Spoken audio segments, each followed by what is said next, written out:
Welcome to the Academic Development Center's Blackboard Workshops on Demand. I encourage you to have your Blackboard course open in another window so you can follow along with the videos or PDF walkthroughs and work in your Blackboard space at the same time. In this video, I would like to give you an overview of the Blackboard interface. Take heart, no matter what your level of technical expertise is, you can master Blackboard. If you can send an email with an attachment, you can master Blackboard. I want you to think intuitively about using the Blackboard interface. Think about what it is you want to do in Blackboard and read the screen.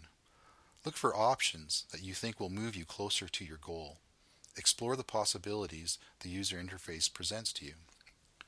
The Blackboard interface consists of menus, labels, and context menus.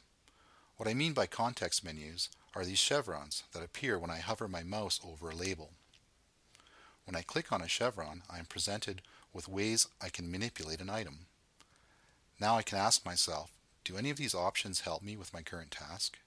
If yes, select it. If no, keep exploring. The more you explore, the better you'll remember where everything lives in Blackboard.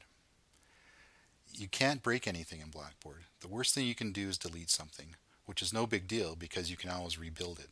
Nothing is permanently lost, but I guarantee you will manage that process better the next time you perform it. We don't learn how to use technology by doing things right. We learn technology through fixing our mistakes and repetition. Let's consider the left navigation area of your Blackboard course. Look in the top left and see the plus sign. Plus means add, so this button must mean I can add something to this area I'm working in, which is the left navigation area. I can add more buttons and pages to my Blackboard course.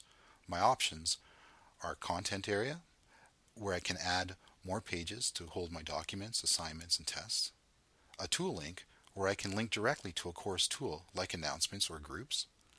I can create a course link linking to an existing place within a course, or a web link where I can point out to an external website. Each of these pages have different menu structures. Notice the gray band across the top of the page?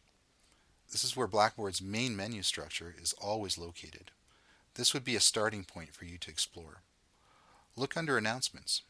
Remember, this is a tool link, so Announcement tool presents you with one option in the menu, Create an Announcement. Let's contrast this by clicking on Information in the left navigation.